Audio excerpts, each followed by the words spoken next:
Hello, welcome to White Dark Tarot, where the reader is bubbly, but the readings can get dark. So, I know that people on YouTube's hate it when the readers just go ahead and pre-pull the cards or shuffle off camera.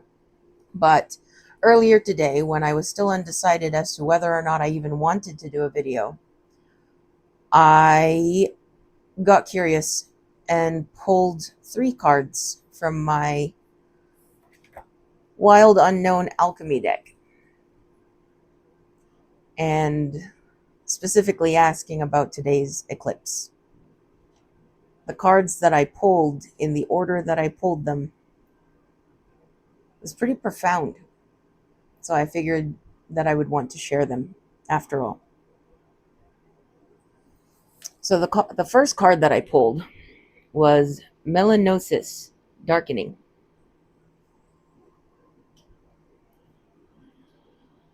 Depth, Readiness, Churning. In alchemy, darkness is an achievement. It indicates the material has been through a significant occurrence, sometimes called an initiatory experience, that has brought it into a state of readiness for the work. The darkness prepares us. We've moved beyond the small talk and chit-chat of the upper world and descended into the psychic layers of the soul.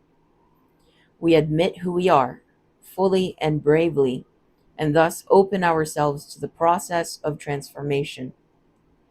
When this card appears, it's not necessary to delve into what brought you here, the initiation, likely by fire, that has caused the embers to char.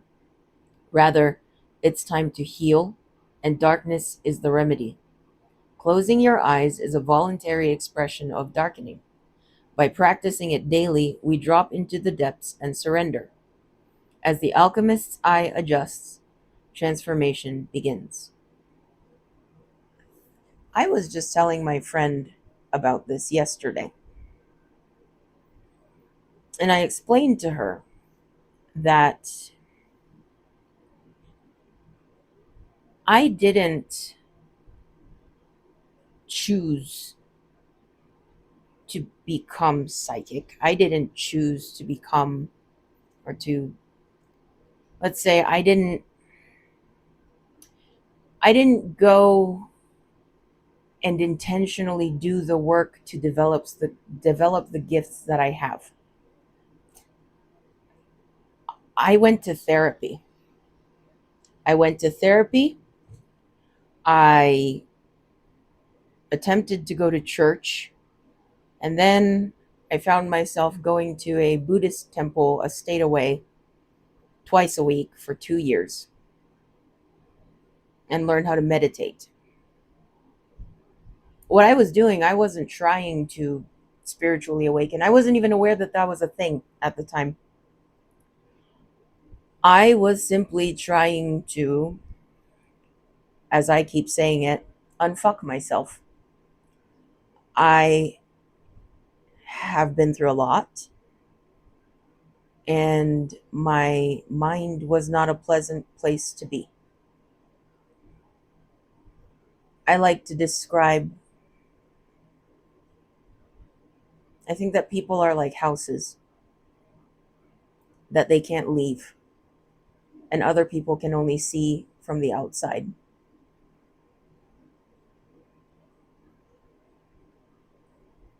And sometimes a storm comes through and it wrecks your house, and it doesn't seem fair that you're the one that has to pick up the pieces and clean up a mess that you didn't make. But the fact of the matter is that at the end of the day, you are the one that has to continue to live in that house. And so you have to decide what kind of home you want to turn it into. I was just trying to make my home a little more comfortable for me.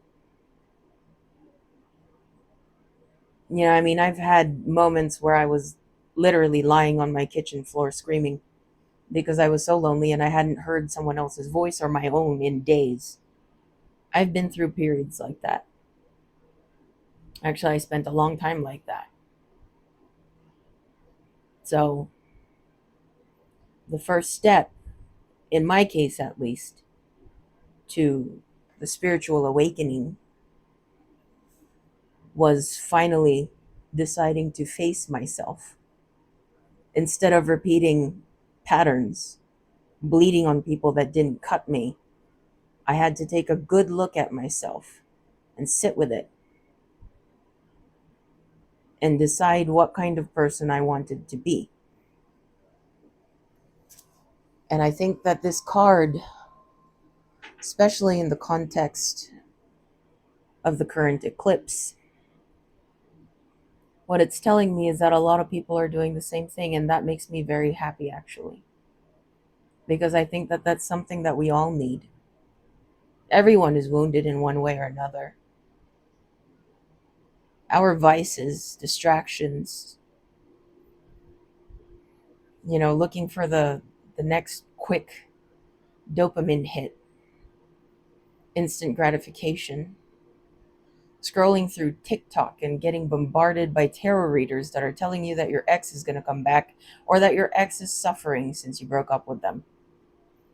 Those are all things that people reach for and turn to because they don't want to face themselves.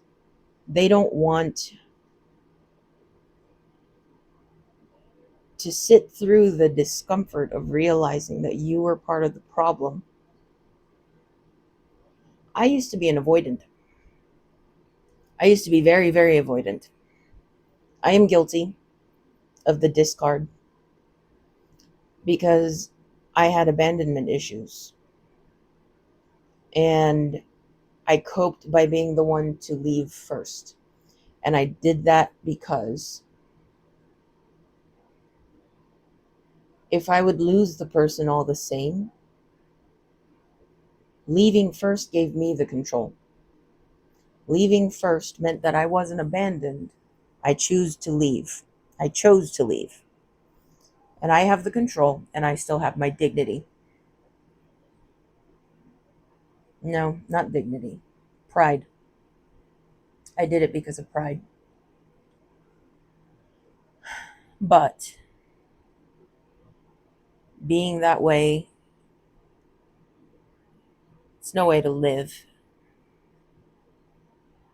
But I didn't know how to maintain connection. I didn't know how to preserve relationships. I didn't know how to sit through the hard talks, have the difficult discussions. Because when you tell someone that you hurt them or that they hurt you, for example, you put the ball in their court. You put yourself in a vulnerable spot because now it's in their hands how they want to respond to that. Either they can gaslight you, dismiss you, blame it on you, leave. And that determines the whole trajectory of the rest of your relationship. Whether you will continue to have them as a friend or not. How they respond to you telling them that they hurt you puts you in a vulnerable spot. And I didn't know how to sit through that. So when I got hurt, I would run. Or when I hurt someone, I would get so ashamed and guilty that I would run. Either way, basically, my signature move was to run.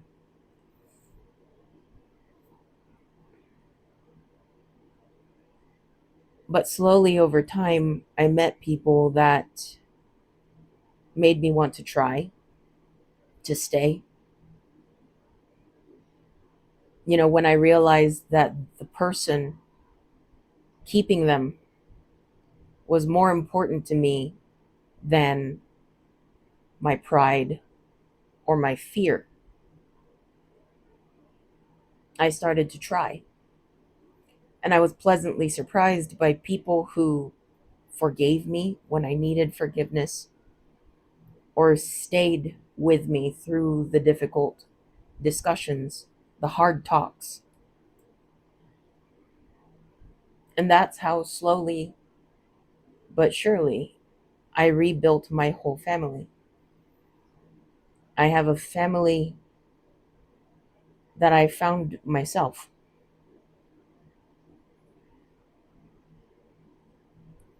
And all of that because I took the first step of cleaning up my house after years of grappling with the fact that I didn't make that mess. And it's not fair.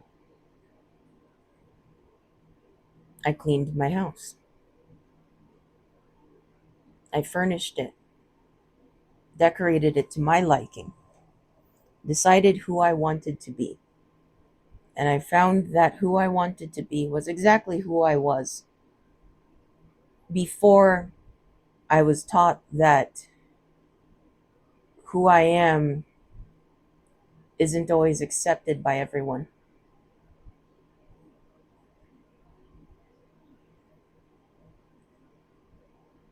And I taught myself to sit through that too, to sit through rejection. Because not everybody likes grape sherbet. And sometimes you're a grape sherbet. But that doesn't mean that grape sherbet is bad. It just means that some people really love you, while others are indifferent to you, and some really hate you. And that's okay, because that is the nature of being.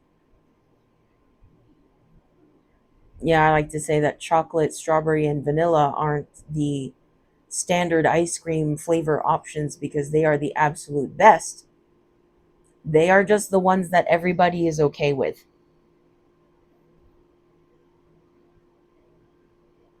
So, would you rather be a person that everybody's okay with, or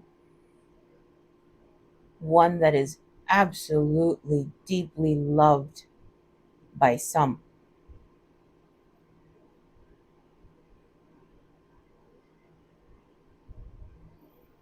I feel like I went on a whole tangent there. But maybe somebody needed to hear all that. But anyway, the point is the darkening is the beginning.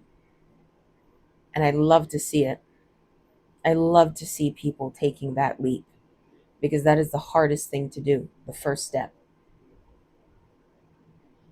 I mean, people do drugs, drink, party, have risky hookups or whatever, however people cope. People literally do things that are bad for their health in order to avoid this. And it's kind of crazy and maddening when you think about it that way, the lengths that people go to just to avoid this. So I'm really glad to see this come out first. Next, I pulled Margarita Preciosa, the new pearl.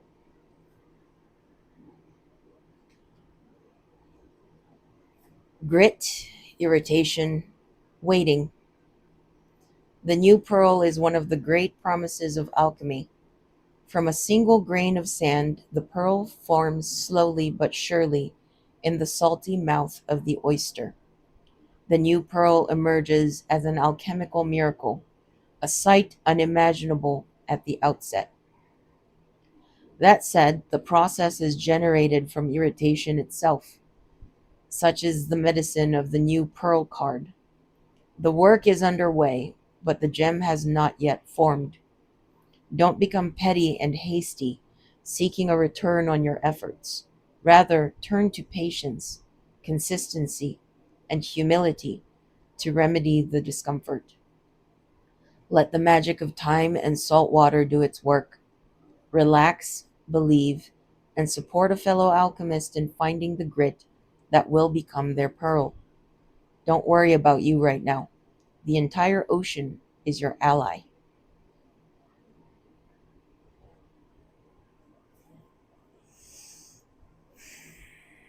Yep, that is indeed what the darkening feels like. It is uncomfortable, but there is no growth without discomfort. Growth is always uncomfortable. It's just a matter of sitting through it long enough to grow through it. For example, I have Ehlers-Danlos syndrome, and all of my joints hurt all the time. And I had brain surgery 2 years ago. And when they cut the back of my head open, they found that I had no muscle tissue left in my neck. And so I occasionally had to wear a neck brace for the first year because I couldn't support my own head. But about almost 3 years now, almost 3 years later, actually about 3 years and 2 months, I decided to start going to the gym again because I used to be very active. I used to like kayaking, skydiving, camping, like tent camping, hiking. Um, and then for a long time, I physically couldn't anymore. But a friend of mine wanted to go back to the gym, and I wanted to be supportive of that. So I offered to start going with her. And I wasn't sure if I was ready because, again, my joints, they always hurt. I don't know how to exercise without hurting myself. But I started going anyway. And the first day, for 2 days after the first session, we were both walking funny. And I could not lift my arms. My legs have always been pretty strong, but my arms were just jelly. And, but when you stick with it, when you keep going anyway, despite how achy and sore you are, it starts to get easier. So try to think of it that way. The process of the darkening, it's very painful. It's very, it's easy to fall into a pit of shame and guilt and self-loathing when you're going through that process. But it's uncomfortable.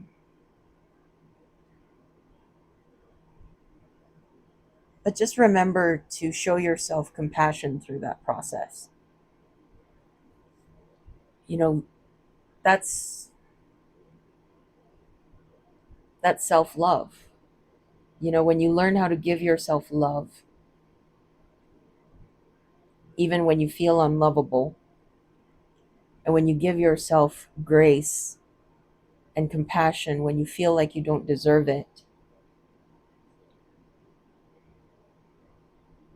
that process is very important because it will help you navigate through the rest of your life.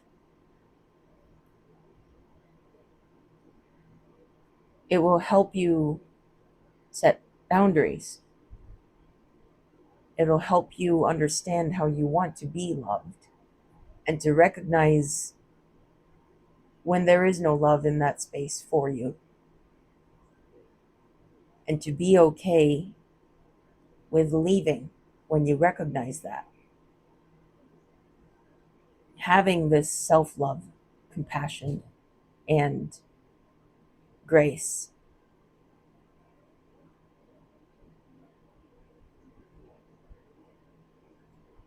will help you make the right choices for yourself moving forward. And it will also help you give love, give compassion, and give grace a lot easier because you will recognize yourself in other people. It's really hard to harm someone else when you're coming from a place of love. Sometimes we hurt each other anyway, not maliciously, but because sometimes we need things that the other person can't give. Or sometimes you can't give someone what they need from you.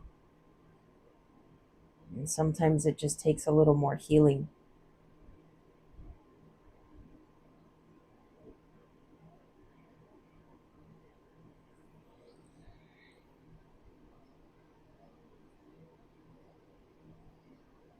And through the complexities of being human among other humans, self love, compassion, and grace will guide you through. And through this discomfort, I hope that that's what you find for yourself. Instead of running back to your distractions, instead of running back to your vices, instead of escapism, I hope you genuinely find love, grace, and compassion for yourself and for others.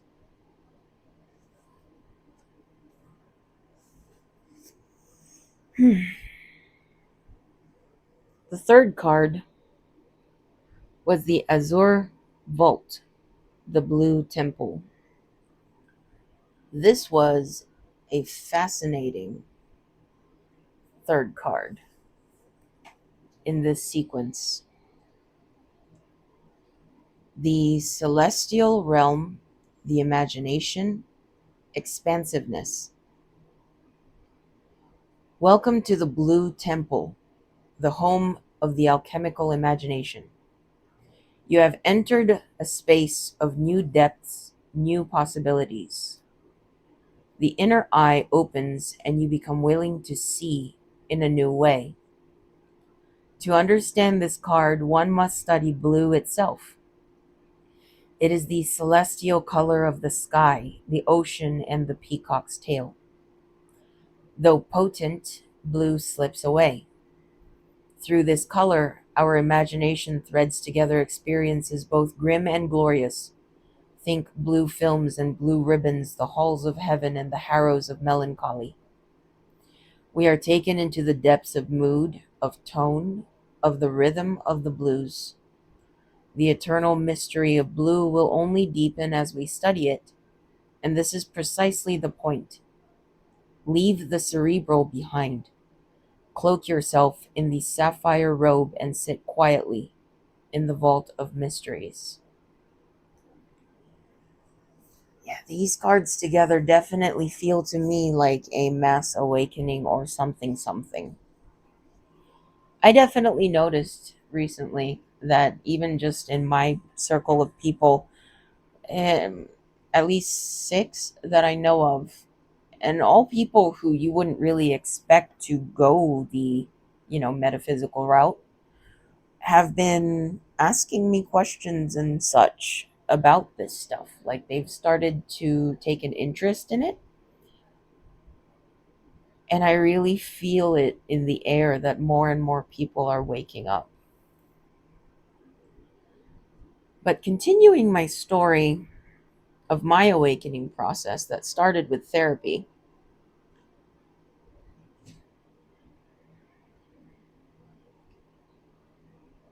the Blue Temple,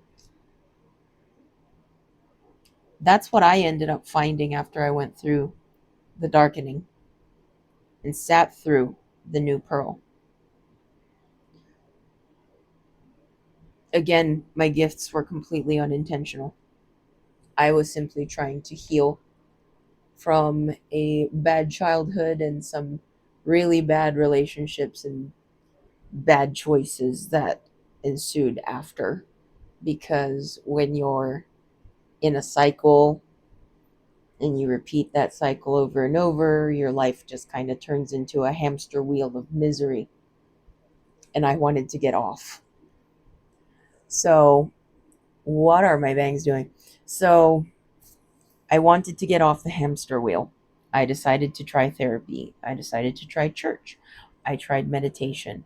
I ended up, because I'm a crazy person, practicing meditation in the snow because I wanted to get comfortable with being uncomfortable.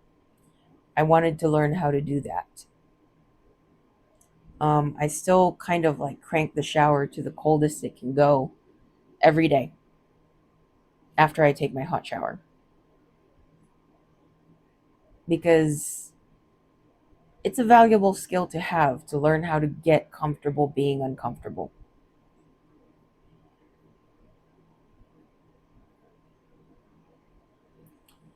And anyway, through all of that, I started getting visions. In 2019, October of 2019, I blacked out while I was at church and I saw, no, that happened at the temple. I saw a pelican choking on oil, people dying in hospital beds, an uprising, unrest, riots happening in a city.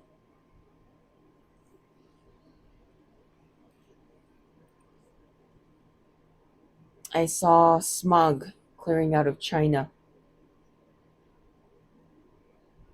And then 2020 happened.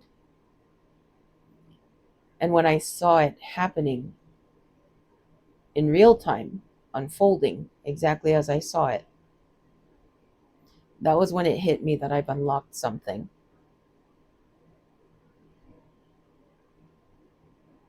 The first vision I ever had was at church.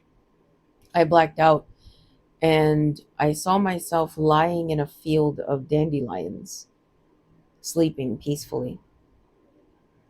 And then it all went dark again.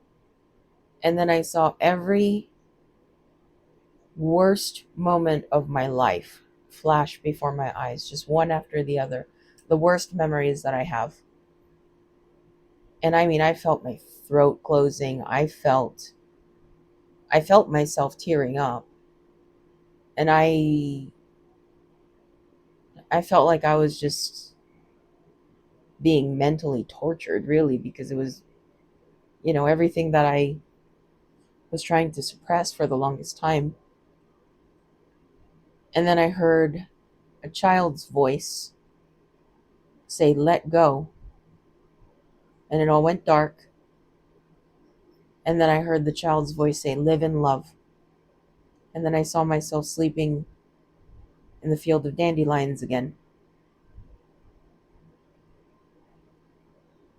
And I am still convinced that I heard the voice of spirit.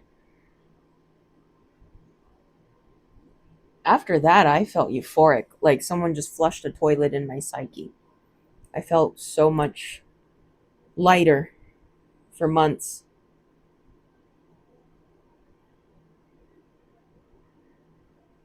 Oh, and then while I was going to the temple, I felt compelled to kind of mimic my grandmother's process when she prayed to her ancestors. She had a little shrine thing in the house, and she'd burn incense and hit a little singing bowl after filling a little vase with water and put some fresh flowers in there. And she would put like an orange or some kind of offering on there. She'd light the incense, she'd hit the singing bowl, and she would just sit there with her eyes closed. And I remember asking her, "What are you doing?" And she said, "I'm talking to our ancestors." And I thought she was praying. But one day I decided to do the same thing. And when I closed my eyes and I hit the singing bowl, I saw a door, a white door. That's why I'm called White Door Tarot. And the door opened and I saw my now late grandma. And I was talking to her. And I apologized for missing her death, for not visiting her before she passed. And then I asked her, how do I know that this conversation is actually happening and it's not just in my head?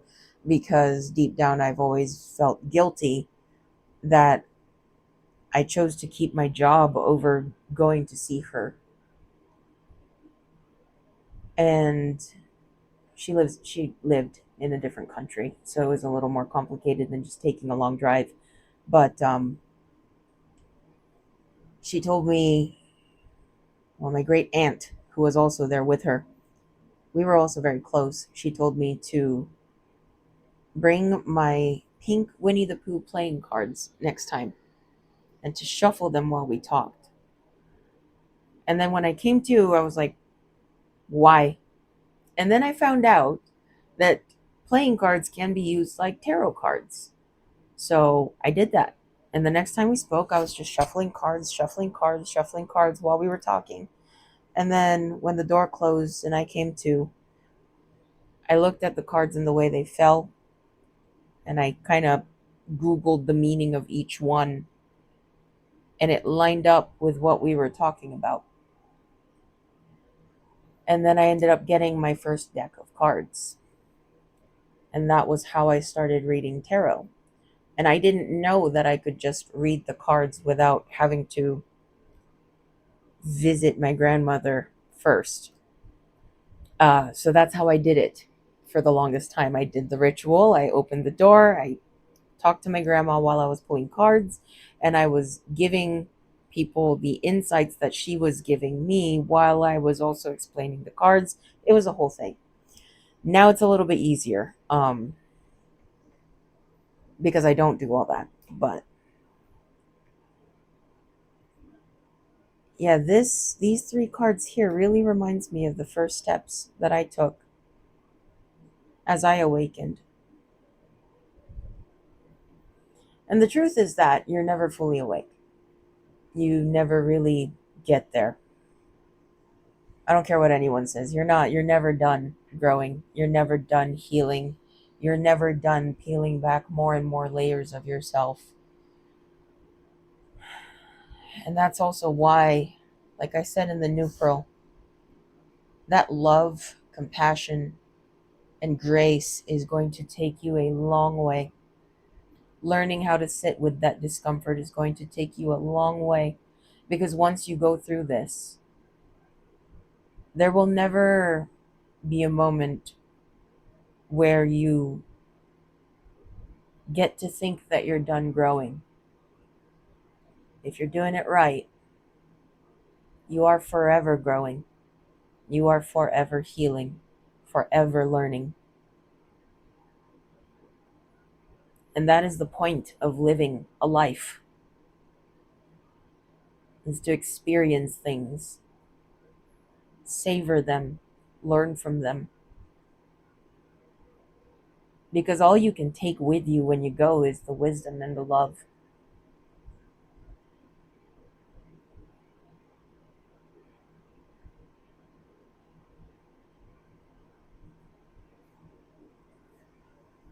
I know this isn't really fully a reading video, but I figured that maybe sharing my story would help some people that are going through the first steps. It gets easier as you go, but the first step is always the roughest. But it's a beautiful thing that you're doing.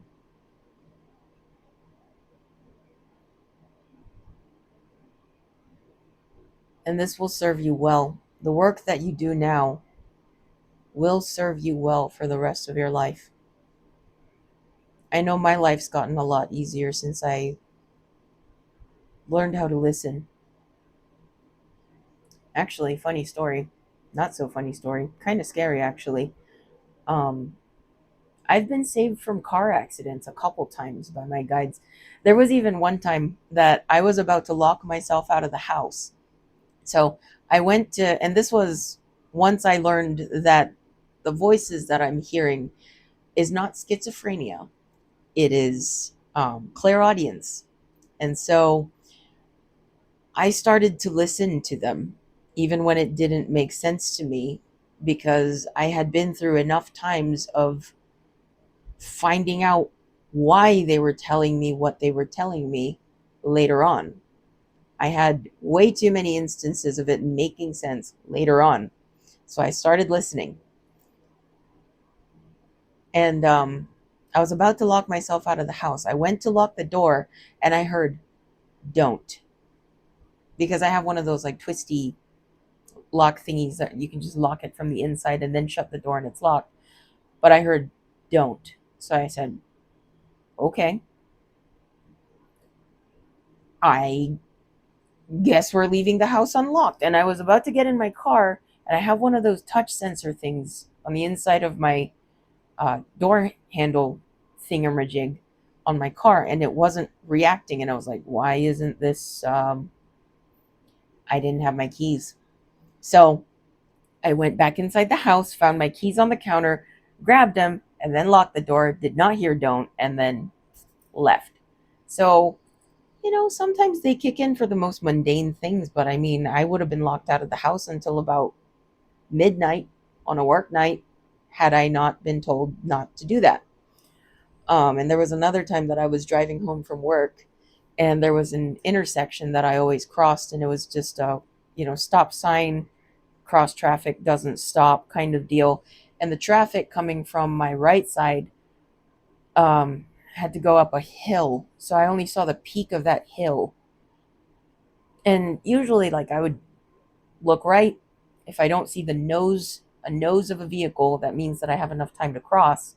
And I didn't see a nose of a vehicle, so I started to cross, and I hear an old man in my backseat going, "Stop!" So I stop. I slam on the brakes and I stop right at the midline, the parting line, um, in the middle of the road. And there was a car that was driving so fast from the right side that he flew up the hill, and he zoomed past me, and I missed him by about this much. Like, he was right at my bumper. I stopped right where I needed to not hit him, barely. But had he hit me, I probably would not be here making a YouTube video about it. So I still don't know who that old man was, but he did save my life. Why am I talking about this again? All right. So, anyway, the first step is to, as I like to say it, unfuck yourself. And that is how you start a spiritual awakening. You start by focusing on unfucking yourself. It's completely fine to start practicing tarot, to start practicing pyromancy, whatever your gifts may be or whatever your interests. Actually, usually it's what you're interested in that leads you to your gifts. Yes, because heart compass, when you follow your heart, it leads you to where you're supposed to go. So if there's something that you're curious about, a practice that you're curious about, maybe that is your gift. Maybe that is the best thing, the thing that you are really, really good at. Try it, practice it. That's totally fine. But the objective is not to develop superpowers or to develop psychic gifts and then try to make money off of it on TikTok. I'm not going to get into that. We'll just say that there are a lot of parasitic energies in the spiritual community, especially because the spiritual community is also full of people that are going through this. And this makes you vulnerable. This makes you impressionable because you're trying to find guidance when you're lost. And those people prey on that vulnerability. They will tell you things that will make you feel good. They will tell you things that will give you false hope. And they will do that because it makes them money. So as you go through this process, please promise me that you'll be very careful about who you listen to or the kind of information that you choose to absorb. Because I guess, should we call it spiritual predation? has been a practice for a very, very long time, hasn't it? But true spirituality is the opposite of dogma. True spirituality is supposed to lead you to love, integrity, and authenticity. Those are the three pillars of spirituality: love, integrity, authenticity. That's why even when I mentor some people here and there, I help answer questions for the people in my local community that are going through this process. Um, but I always have to remind them, I can't tell you what to do. I can give you insight as to how I did it. I can give you ideas of different options that you have, different ways that you can do things. But at the end of the day, I cannot tell you what to do, because the whole point of spirituality is that it's not dogmatic. You have to find your own way. We can support each other through it. We can be there for each other through it. We can love each other through it. But no one is supposed to be telling you what to do or what to think through this process, not even me. All I can tell you is that it is important to do this work, because it's through this work that you discover who you are, what you're meant to do. It's not until you get off the hamster wheel of misery that you can finally take a deep enough breath to feel the air in your lungs for the very first time and feel yourself. Because if you don't know who you are, you don't know how to show up in the world. Your gifts are rooted in your individuality. Your gifts rely on you to find them. And you can't find them until you find yourself. So,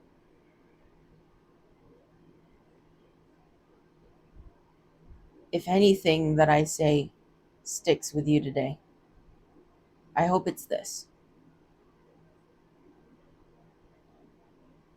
love yourself through this process. It's hard enough as it is. You don't have to make it any harder for yourself.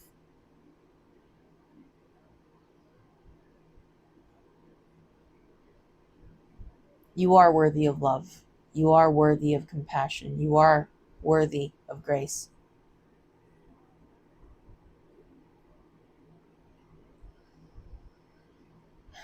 And through this discomfort, I hope you sit through it long enough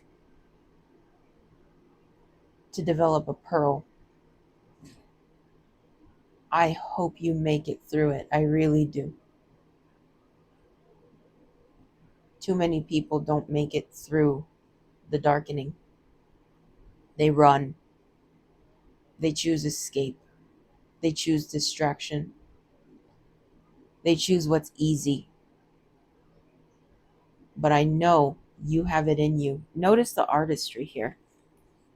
This crow is holding a pearl. The new pearl is about developing a pearl.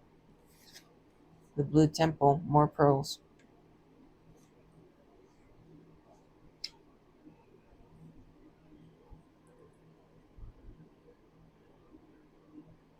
And that kind of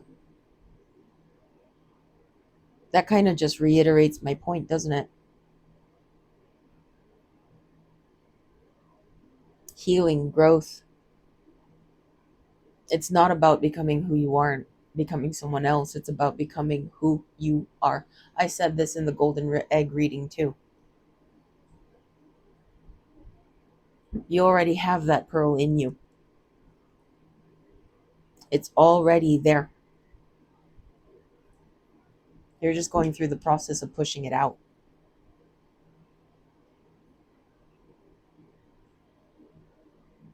I'm excited to see how you turn out.